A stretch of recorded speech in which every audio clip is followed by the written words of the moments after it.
J'espère que vous allez bien.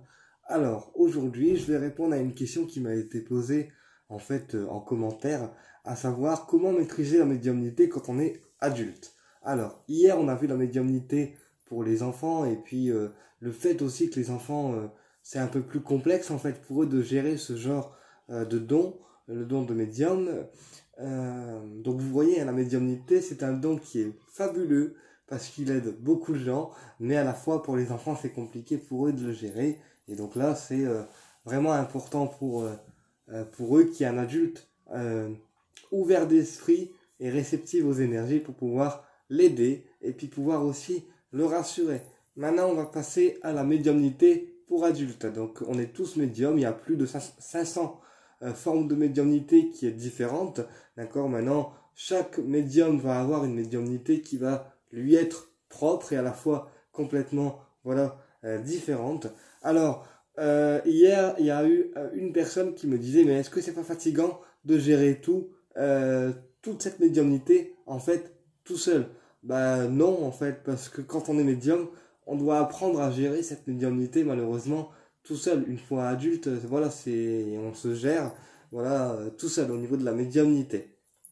Alors, ma médiumnité est apparue à l'âge de 13-14 ans, voilà, quand j'ai été voir une médium qui m'a annoncé ce pouvoir qui allait grandir en moi. Voilà, j'ai fait un contact défunt pour avoir mon grand-père au bout du fil, et puis cette médium m'a dit des choses qui sont vraies. Elle m'a dit que mon grand-père me donnerait ce pouvoir de pouvoir le contacter, en fait, de pouvoir être comme elle, de pouvoir être médium à mon tour.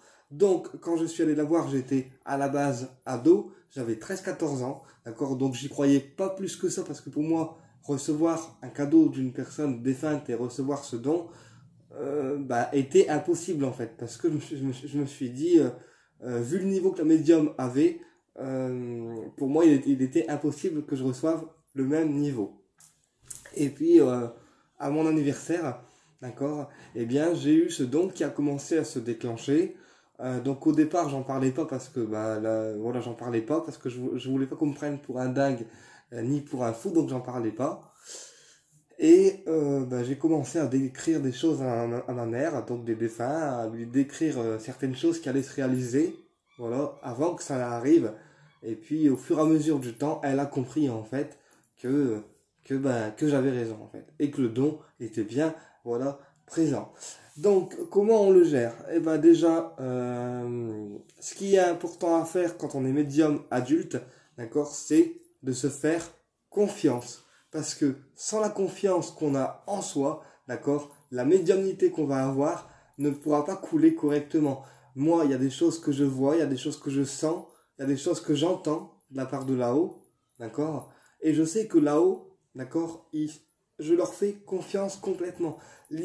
Tu vois, je remets ma vie entre les mains des guides et entre les mains de l'univers. Il y a toujours quelque chose qui me font comprendre que les guides sont là, qu'il y a un dessin qui est là, qui me protège, Mais la première des choses à faire quand on est médium, d'accord, c'est de se faire confiance et d'avoir confiance aussi en là-haut, c'est-à-dire en en nos propres guides, qui nous sont chacun en fait personnels, et d'être motivé aussi à développer cette médiumnité si on souhaite la développer. Parce que la médiumnité se développe pas comme ça se développe pas comme ça d'un coup, hein, tu vois, elle se développe au fur et à mesure, d'accord, et puis selon aussi votre évolution et votre étape en fait spirituelle. Donc la médiumnité se développera progressivement. D'accord, on va pas entendre un défunt du jour au lendemain, on va pas commencer à voir les guides du jour au lendemain, on va pas commencer à avoir des messages du jour au lendemain. Ça vient petit à petit en fait, tu vois. Donc voilà, ça vient petit à petit. Et la première clé pour développer la médiumnité, c'est de se faire confiance. Déjà à nous, parce que les intuitions qu'on va avoir qui vont finalement nous guider, hein, parce qu'on va ressentir les choses à l'avance, voir les choses à l'avance, entendre les choses à l'avance, d'accord, et ces formes de médiumnité viennent directement en fait, de nos guides. Donc, on a juste à écouter, à voir, d'accord? Enfin, à voir, oui, si on est clairvoyant, et à entendre. Et puis ensuite, une fois qu'on a reçu le message de nos guides, d'accord, surtout on lâche prise et puis on laisse les choses se faire comme elles doivent finalement se faire. Euh, et puis, ben voilà, en fait, c'est vraiment la première clé. Et ensuite, il y a aussi une gestion en fait au niveau de l'empathie. Donc l'empathie, qu'est-ce que c'est? C'est un radar à émotion. C'est-à-dire que pour les personnes qui sont hypersensibles, ils vont avoir un radar à énergie. Et ce radar à énergie va leur permettre en fait de tout ressentir, même les énergies les plus invisibles. Alors quand les plus invisibles, donc les énergies des défunts, les énergies des pierres, des énergies des bougies, voilà. Et c'est comme ça aussi qu'on va pouvoir ressentir l'énergie des personnes et savoir si une personne est bonne ou une personne est mauvaise et aussi ce qu'elle a l'intention de faire. D'accord? Tout ça se ressent grâce au radar à émotion, appelé aussi l'empathie. D'accord? Et c'est ce radar aussi qui va nous guider. Donc ce radar à émotion qu'on appelle l'empathie ne donnera pas de message par clairaudience, par clairvoyance ou par clairsentience. Il va donner des messages euh, par rapport au ressenti énergétique, c'est-à-dire au niveau du ventre, d'accord? Eh bien, en général, c'est là qu'on ressent, en fait, le radar à empathie qui s'active, d'accord? Parce que le niveau du ventre va être aussi la base du radar à empathie, et c'est comme ça qu'on va pouvoir ressentir l'énergie des personnes et l'énergie, en fait, qui nous entoure.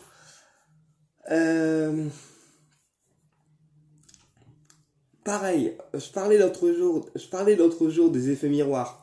Lorsqu'une personne vous dit lorsqu'une personne vous dit que votre médiumnité n'est pas véridique, que ce que vous ressentez n'est pas véridique ou que c'est pas forcément vrai, en fait, parce qu'il y a des personnes aussi qui refusent d'entendre la vérité au niveau de la médiumnité et des prédictions. Donc, à ce moment-là, c'est simplement, en fait, que vous avez dit la vérité, puisque le canal médium unique et les guides, d'accord, et votre clairvoyance, clairsentience ou votre radar à empathie, d'accord, eux ne vous mentent pas. C'est pas eux qui vont vous trahir en fait au niveau des prédictions. C'est simplement qu'il faut savoir, voilà, écouter tous les sens spirituels qu'on va avoir, que ça soit la clairvoyance, la clairaudience, la clairsentience, voilà, et l'empathie ou voire même parfois aussi la clairconnaissance. Alors, je vais revenir pour les personnes qui ne le savent pas. Donc, clairaudience, on entend les messages des guides. Clairvoyance, on peut capter les guides autour de nous, donc on peut les voir avec le troisième œil, d'accord? Donc on va voir leur énergie qui va apparaître souvent sous forme de lumière blanche, d'accord? Et puis on va voir un être de lumière vraiment face à nous et on l'appellera guide spirituel qui va être avec nous en fait pour nous aider à capter aussi les messages. Voilà, donc ça c'est la clairvoyance. Clairsentience, on ressent les choses avant qu'elles arrivent, d'accord? C'est du clair ressenti. Alors, parce que le ressenti qu'on va avoir va être complètement, en fait, direct, et on n'aura pas besoin de se dire, est-ce que je ressens bien, est-ce que je ressens mal, puisque le ressenti va être direct, et donc votre corps va être mis en alerte automatiquement. Ensuite,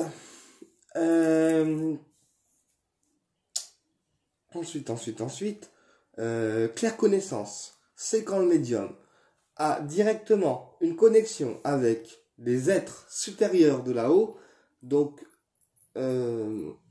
des guides spirituels, voire des archanges à ce niveau, qui vont transmettre des protocoles, des prières, des choses à faire pour, par exemple, se protéger, mais c'est un protocole qui va être directement envoyé de là-haut, d'accord, et qui va venir jusqu'au médium pour pouvoir lui permettre d'avoir un protocole en plus. Donc à ce moment-là, qu'est-ce qu'on fait? Eh bien, on prend un cahier, un papier, une feuille, un bloc-notes, ok, et on écrit ce qu'on a reçu pour être sûr de ne pas, en fait, l'oublier.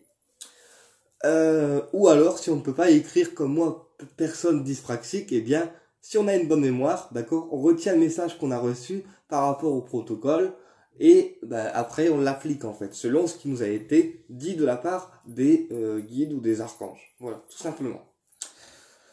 Le radar à empathie, c'est ce qui permettra, comme j'expliquais, de ressentir les énergies des personnes, donc qu'elles soient bien, mal, ou de ressentir les énergies des lieux, de ressentir les énergies des pièces, de ressentir les énergies des bougies, et aussi de ressentir la douleur des personnes, puisque le radar à empathie ne sert pas uniquement à ressentir, voilà, l'énergie des lieux, des personnes, et ce qui les entoure. Le radar à empathie, l'empathie, ouais, sert aussi à ressentir les douleurs d'une personne, c'est-à-dire si elle a mal au bras, si elle a mal à la jambe, si elle a mal au ventre, si elle a mal à la gorge, si elle a mal aux pieds. Voilà, vous en tant que médium, vous allez être capable de le ressentir. Ensuite, quand on est médium, c'est important aussi de fixer des limites avec les guides spirituels, parce qu'en fait, eux, les guides, ils n'ont pas d'espace-temps. C'est-à-dire que nous, on a un espace-temps qui est humain, parce qu'on a l'heure, on a les jours, on a les mois, on a le temps ici qui fait dehors, tu vois, et les guides, eux, n'ont pas cet espace-temps comme nous, hein, qui est chez eux, parce que l'espace temporel, c'est l'être humain, finalement, qui l'a créé, pour pouvoir se repérer ici dans l'espace et ici dans ce monde, tu vois.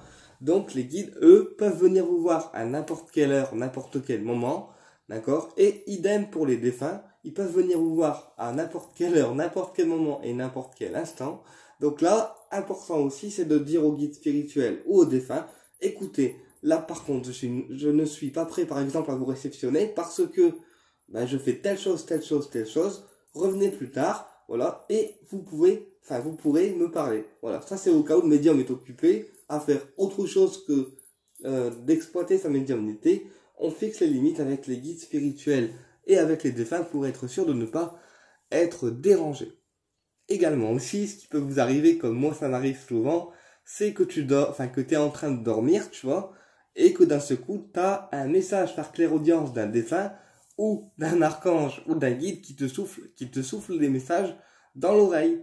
Alors quand c'est comme ça, qu'est-ce qui se passera? Votre oreille, alors que ça soit la gauche, la droite, elle va siffler, d'accord? Et c'est qu'il y a un guide spirituel, un archange ou un défunt qui va venir vous délivrer un message, donc vous écoutez, d'accord? Vous lui dites que le message a bien été reçu et vous lui dites merci, parce que c'est lui qui délivre le message, que ce soit défunt ou archange, et ensuite, vous vous rendormez, tout en essayant de mémoriser le message, ou pour les personnes qui savent écrire, on l'écrit, comme ça au moins on n'oublie rien.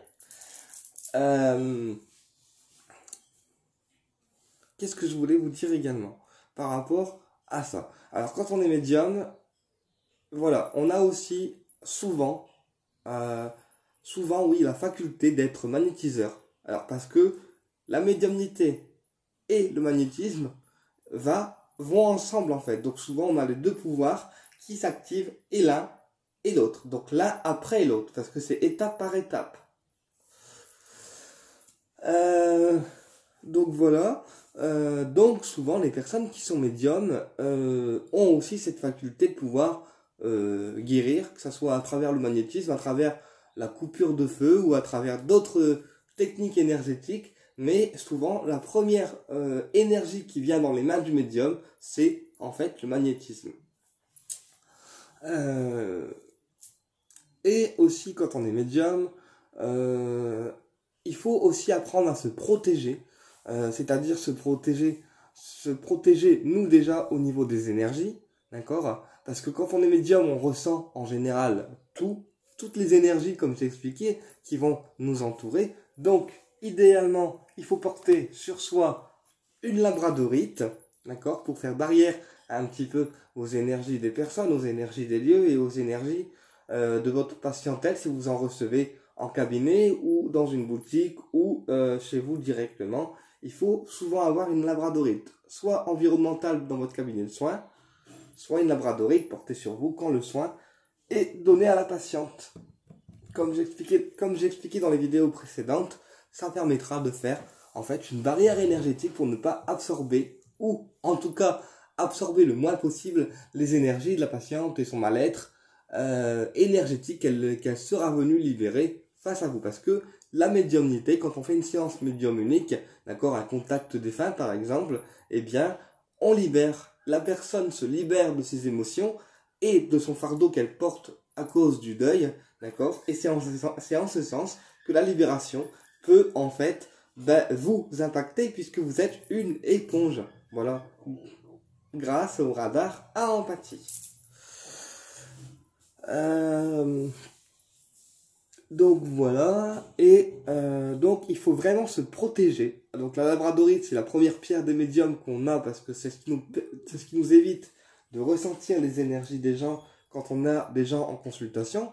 On a aussi ma fidèle tourmaline noire, voilà, que j'ai ici en version pierre roulée, qui permettra au médium d'être ancré, donc c'est-à-dire d'être bien équilibré, d'accord, entre là-haut et le ici et le maintenant, parce que en fait la tourmaline est un point, enfin une pierre d'ancrage entre le monde spirituel et le monde terrestre. C'est ce qui permettra de rester en équilibre en fait et d'être bien ancré et de ne pas avoir d'entité sur soi, parce que la tourmaline noire, elle évite d'avoir des entités non désirables en fait sur soi. C'est pour ça que à chaque contact défunt, eh bien je porte une tourmaline en protection, comme ça au moins j'appelle uniquement des défunts et pas une entité non désirée.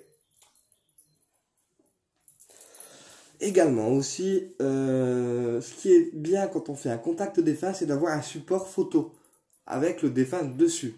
Parce que ça permet aux médiums qui souhaitent faire des contacts défunts ou qui commencent à avoir des contacts défunts d'être sûr d'appeler la bonne personne. D'accord, et de ne pas appeler quelqu'un autre que la personne que vous désirez. Voilà, tout simplement. Et puis également, la médiumnité demande une certaine énergie parce que voilà, la médiumnité c'est aussi de l'énergie, c'est comme les cartes sont de l'énergie, les soins sont de l'énergie. Donc la médiumnité demande aussi une certaine énergie. Et puis il ne faut pas oublier non plus que lorsque le défunt, on l'appelle pour avoir une séance de contact médiumnique, eh bien c'est le défunt qui prend votre énergie à vous pour pouvoir rester avec la personne vivante et la personne qui souhaitera se libérer du deuil et qui sera venue vous voir pour avoir un contact médium unique. Également aussi, ce qui est bien aussi quand on fait un contact défunt, c'est une petite bougie. Parce que la bougie permet de faire une reliance entre là-haut et chez vous. Et c'est aussi une forme de respect, d'accord, par rapport au défunt. Parce que la bougie symbolise la lumière, et donc c'est aussi une forme de respect par rapport au défunt, aux guides, aux anges, aux archanges et à toutes les présences qui vont vous aider. Voilà, donc on fait ce qu'on a à faire au niveau des contacts, et ensuite on dit merci au défunt, et on dit merci à la patiente également, si on commence à faire des contacts défunts. Également aussi une très bonne pierre de protection que je porte pas souvent, mais qui est important lorsqu'on fait des séances de médiumnité, c'est l'obsidienne œil céleste. Alors l'obsidienne œil céleste, c'est une pierre en fait qui va protéger spirituellement des entités négatives. Donc elle va faire une espèce de protection spirituelle, d'accord, autour du médium et de la patiente pour ne pas justement attirer d'entités néfastes, puisque je le rappelle, l'obsidienne céleste en fait va dégager les entités les plus négatives, et en ce sens elle va faire un parfait bouclier de protection lors de vos séances, qu'il soit en médiumnité ou qu'il soit en soins énergétiques. Voilà. Donc c'est important aussi de se protéger lorsqu'on fait de la médiumnité, et c'est important aussi de préserver nos énergies. Donc quand on veut préserver nos énergies, ce qui est bien apporté aussi au niveau des pierres, ce sont des pierres rouges comme la cornaline, comme la sardonyx, comme par exemple le jaspe rouge, puisque les pierres rouges sont des pierres de préservation et énergétique, dans le sens où ils vont vous aider en fait à garder vos énergies pour vous et ne pas en donner trop. C'est-à-dire que les pierres rouges permettent d'avoir une réserve énergétique pour le médium. C'est-à-dire on donne de l'énergie quand on fait des soins, des séances énergétiques, mais on a toujours, grâce aux pierres rouges, voilà, une certaine réserve qui nous permettent à nous de ne pas en donner trop et d'en garder aussi un tout petit peu pour soi. Voilà. Également aussi, lorsqu'on est médium, ce qui peut arriver, eh bien, c'est de subir le vampirisme énergétique. C'est-à-dire que y a certaines personnes qui sont tellement mal, parce qu'ils ont un mal-être qui est très profond, parce qu'ils ont des choses à libérer, qui vont chercher en fait à en savoir toujours plus, toujours plus, toujours plus, toujours plus, toujours plus. Et à ce moment-là, ça devient du vampirisme énergétique parce que la personne, sans le savoir, parfois de manière inconsciente, va vampiriser votre énergie. Donc c'est-à-dire qu'elle va prendre votre énergie vitale, d'accord, pour obtenir plus d'informations pendant vos séances. Donc ça aussi, attention, lorsque la séance est coupée, elle est coupée, d'accord, et ne cherchez pas non plus à donner plus d'informations si l'énergie vitale n'est pas forcément à fond, d'accord, parce que si une personne, vous faites une séance énergétique ou une séance de soins et qu'elle cherche en fait à savoir plus d'informations par rapport au défunt ou par rapport à elle-même, d'accord, eh bien ça devient du vampirisme énergétique parce que la séance est terminée, vous avez donc donné vos messages ou fait votre soin ou fait d'autres choses et si la personne cherche à en savoir plus, elle va vampiriser de manière consciente ou inconsciente votre énergie et donc ça devient du vampirisme énergétique. Donc là aussi il faut poser oui des limites. Voilà, écoutez, je pense vous avoir à peu près tout dit pour la gestion de la médiumnité. J'espère que ça vous a plu et s'il y a des questions à poser ou des questions à me demander, faites-le en commentaire. Alors, hier, la question m'a été posée par un abonné de la chaîne certainement. Et j'ai préféré y répondre en format vidéo parce qu'en fait c'est beaucoup trop long d'écrire et c'est beaucoup plus simple d'expliquer en vidéo parce que au moins les personnes comprennent mieux, tu vois. Voilà, parce que moi quand je fais un sujet, c'est pas à vous que je vais l'apprendre, je vais dans le détail, dans la profondeur des choses. Voilà. Bon écoutez, j'espère que cette vidéo vous a plu et on se retrouve prochainement pour une nouvelle vidéo.